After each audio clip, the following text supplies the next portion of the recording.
everyone, I'm Jessica, and this is Hope Anchors the Soul.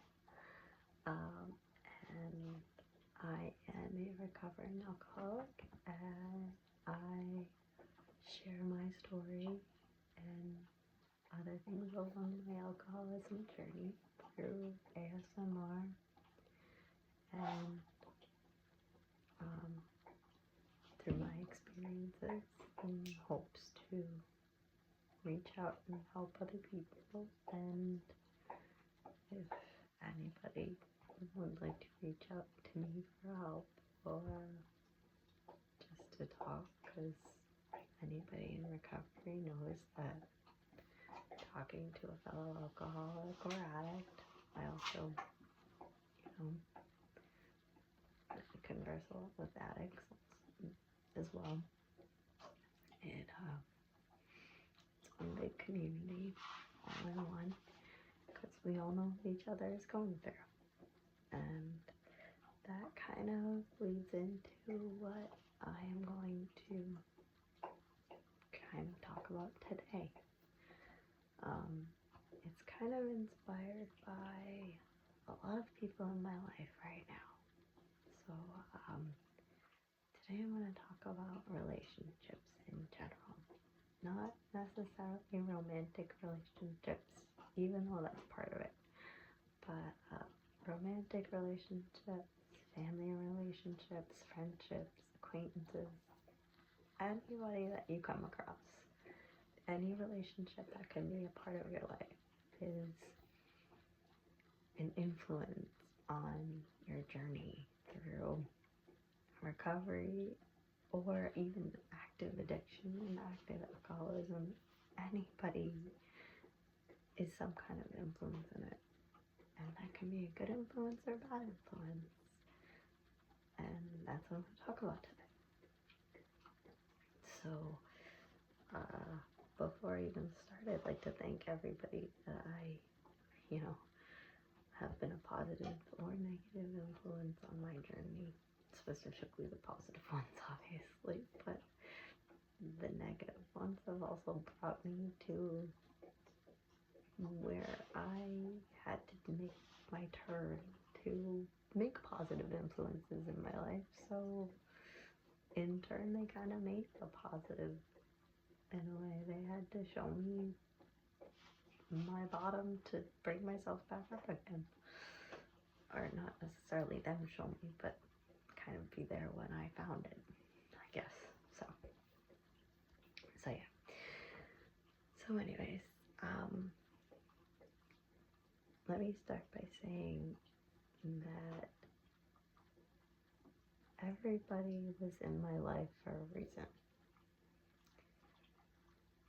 And I feel like even the people who were in my life for a negative reason in the past turned out to be a positive reason, because like I just said, those negatives brought me to show me that I was not who I wanted to be.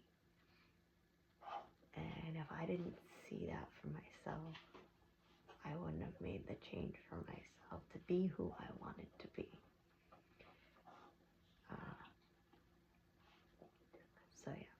So I started probably 3 or 4 years ago. 3 years ago, I think. I decided that I wanted to start trying to get sober. So I tried on my own. I tried to stop drinking. My vice is only alcohol. I have a lot of friends who only do a certain drug of choice, which I consider alcohol a drug of choice, but some people don't call it a drug, but they consider like cocaine, heroin, and those more of a drug, but I consider it all a drug. So alcohol is my drug of choice, strictly alcohol. I never really got into the other stuff, but that all of it is just as dangerous as one another. So anyways, I decided about 3 years ago that I wanted to stop drinking on my own. And I remember the first time I did, the first day, I was throwing up like crazy. I thought my insides were gonna come out of my body through my mouth because I was going to throw up my organs. I didn't sleep for 2 days because my body couldn't relax. And my husband was there to support me and guide me through it. But he's an alcoholic also, and he wasn't stopping drinking during it. I was doing it on my own. And yes, I stopped for, I forget how long, but it wasn't easy because I was in a relationship with someone who, and I still am, I love my husband, I do, and we're still married, and he continued drinking, and needless to say, I fell back down the rabbit hole. So that is a relationship that, kept going back. And then another time, needless to say, over the last 3 years, I tried multiple times alongside my husband, and we would both try, but we would do it in isolation, and we would just try together, just the two of us, to be sober. And it would work out for a few months, but then we would get too comfortable with it and complacent and think that, we beat it. There's no such thing as beating it. It's one day at a time for the rest of your life. It's going to be a battle. It's never going to be a perfect day. It's always going to be up and down. It's always going to be that day. And if you can get through right now and today, it's a good day. Just like today, I did not drink. Today's a good day. And that's why I am about a week and a half away from 6 months. And I'm very proud of myself for that. But I don't know if I'll get there because I don't know what tomorrow will bring. But I know that today I did not drink. So today is a good day. Anyways, so yes, we tried in isolation. And then one of us would fall off, and then the other one would be soon after. Actually, usually he would fall off and I would be soon after, but not tooting my own horn. Sorry, yep, there she is. My dog always wants to be a part of it. I hope. This is Hope. I adopted her about 2 weeks before I went to rehab and actually got sober this time 6 months ago, or almost 6 months ago, and her name is Hope for good reason, because she is my hope, and she has been my hope ever since. So that's just a little sidebar. But anyway, so yes, so we would do that in isolation, and over the last 3 years, we did that multiple times. Clearly, seeing as, sorry, she just hit the table. Clearly seeing as I, just over 6 months, probably, 7 months ago, because it was about a month before I went to rehab, got no UI, and then went into rehab just under 6 months ago. That wasn't working for me, and that wasn't working for him either. And I went into rehab and met a group of people, and they helped me just because they were in the same situation that I was in. And I formed relationships with these people who understood me and knew what I was going through. And they were going through the same thing. Even if it wasn't the same drug of choice, it was different, but it was still similar, because those drugs, no matter what they are, alcohol, cocaine, heroin, uh, could be as little as, no, none of it's little, I'm sorry. I don't mean to say the word little because none of it's little. But it doesn't even have to be a drug. It could be just something, not just, but it could be something else.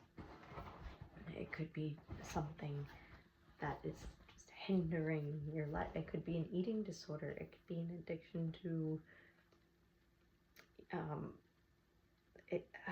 anything.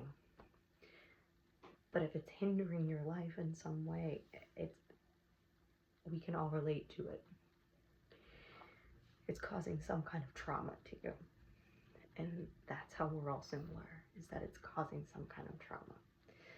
So being around people who, and being able to talk to people who are in some way feeling the way that you're feeling, that you are trapped in this embodiment of needing this thing just to feel normal, because that's what you think and that's what your mind feels, is that you need this to feel normal.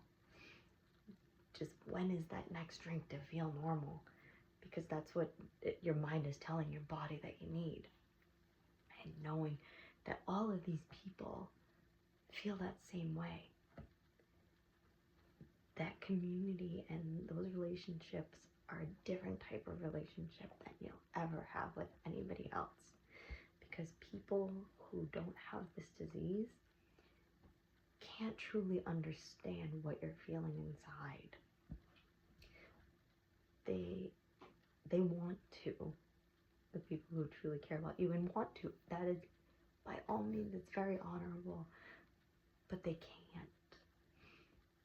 And people that you knew before your disease that can say, oh, let's go out for a drink. And you say, no, you know what? It's not healthy for me. I can't.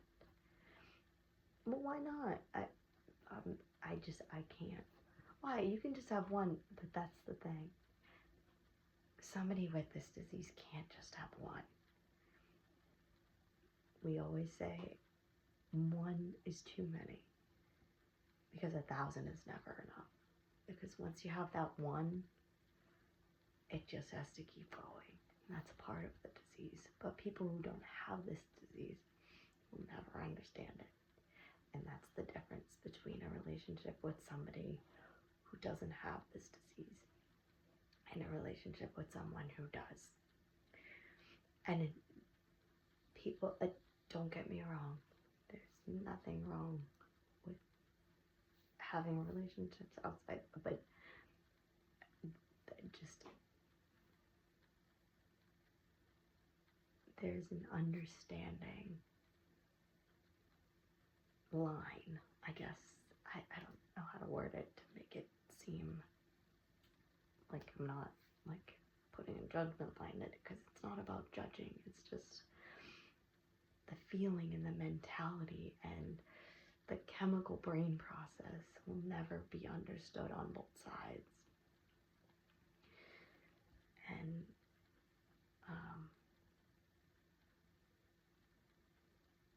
there's a lot of times that people who are in recovery can often not be around people from before their recovery process, because they can actually be a trigger for them. Like, for example, there are certain people in my past that if I was to be around them, it would just give me a reminder of like certain times of what we would do, was go out and like, even if it was just a couple drinks, or like if our usual get together like around the holidays, because that's always a big trigger for most people, was like a holiday party or a gift swap or something, and just have a couple drinks. And a couple drinks is a couple drinks to someone who doesn't have the disease. A couple drinks is a jumping off point to someone who does have this disease, because you can have a couple drinks at the holiday party, But that doesn't mean you're not going to come home and have a couple or 1,000 more. That's how it goes for people with this disease. So there's a lot of people who have this disease who unfortunately have to make a decision of cutting off people in their life who no longer serve for a positive purpose. And that's okay. And that's what people need to understand.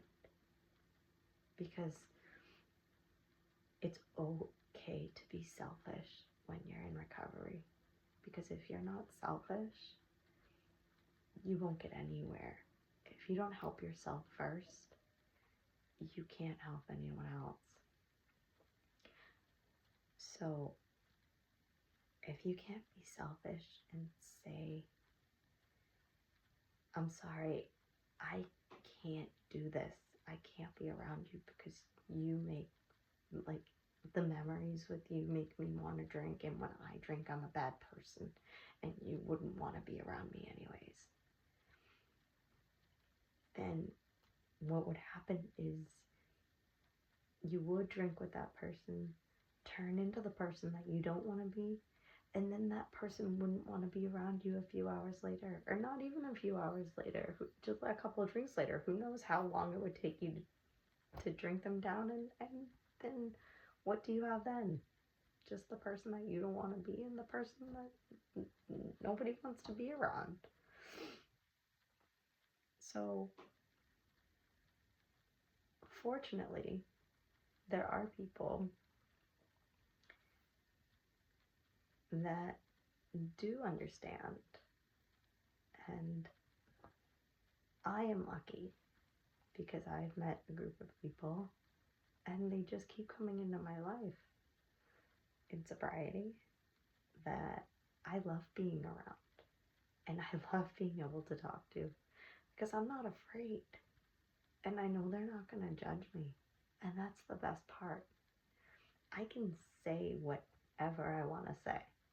I can be whoever I want to be because they're not going to judge me, because they know where I've been and they know that I'm a better person now for making the changes that I've made, and that it doesn't matter who I was before, because who I was before was not the real me.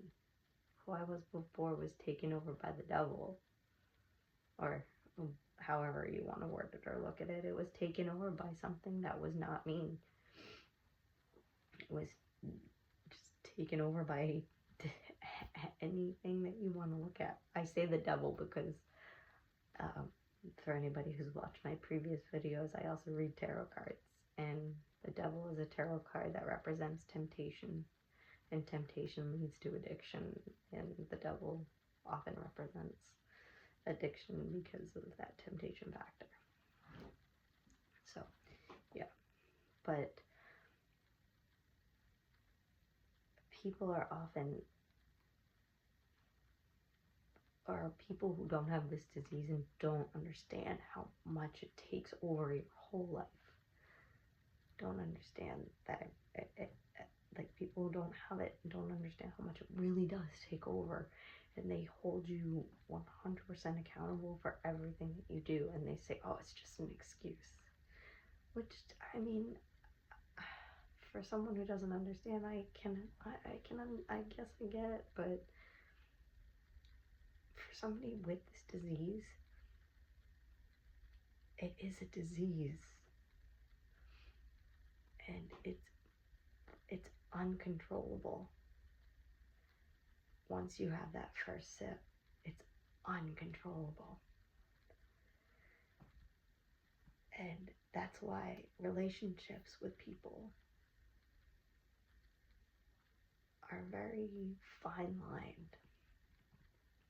And I give the utmost credit to people who don't have this disease and who try their best to understand and really want to understand. Because they never will. But if they really want to, and they want to get to the nitty-gritty, and they give their most all, I give it the utmost credit for putting their effort in. because that is very hard to do for something that you never physically will understand, but you put your whole effort into. So kudos to you. But for the people who do have this disease and who don't have people around them who can understand, just know there are people out there who do understand and that you can talk to. Because I didn't know before I came into this program that there were people that were like me that I could talk to. People always told me that, but I never really got it. I was just like, yeah, whatever. Like, you go, you listen to people talk at a meeting, you have some coffee that Socks eats and candy because people just like candy. Who needs candy? No. Little did I know it's because it replaces the sugar that alcohol used to put in your body. But fun fact of the day. But no, it really does help to listen to other people's stories and listen to what they have to say, because 99% of the time, every story, at least a little inkling, has a little bit to do with yours, because even though every story is different, every story is similar too. So I appreciate every day all of the friends that I made in AA, because I have never felt closer to people, because I've never felt like people understood me so much, because they know how I feel. And I don't have to pretend. Like, I don't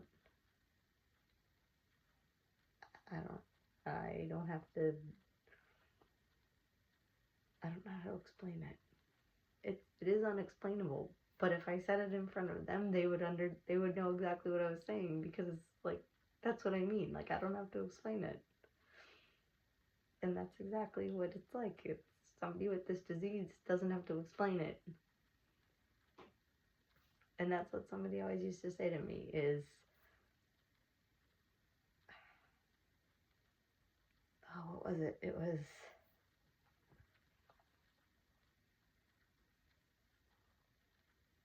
if you have to explain it, you'll never truly understand. But if you understand, it will never have to be explained. Something like that. But yeah, the people that I've met are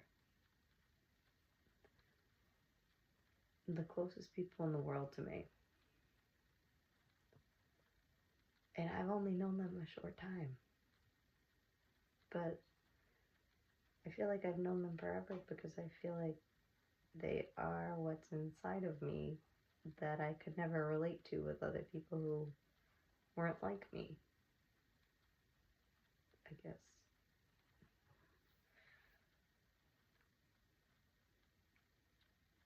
And not to say that I'm not, like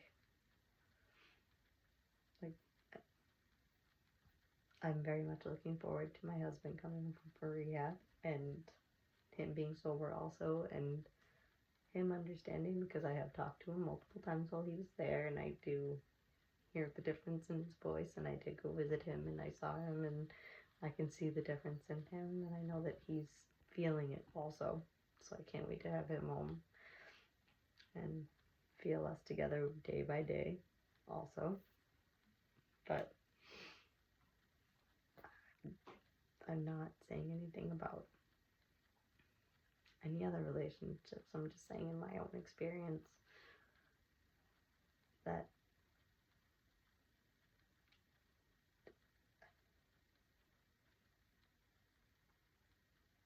the relationships and the feelings that I have encountered being in this program and being accepted and being happy, and I don't know, it's unlike any other that I've ever felt. So with that, I think everybody that I've met, especially my best friends and the people that I love, that I have met over the last almost 6 months in my sobriety, and everybody who supports my sobriety. Don't get me wrong, I don't cheat them in the least, because I do love them too, but as I said, it's a different type of feeling. But relationships are important because, I guess I kind of jumped around, but as I was getting at in the beginning, I can't do it alone. All those times that I tried to get sober by myself and in isolation with my husband, it didn't work because I tried to do it in isolation. Even if it was he and I in isolation, the two of us, still isolation. I didn't have any relationships or any friends or anything to support me in any way. So that's what got me this almost 6 months so far. And day by day adding up, I hope it's much more than that. But all I can say is for today. And that's what matters is today. So for today, I'm still sober. And I'm happy with that. So everyone have a great night for today.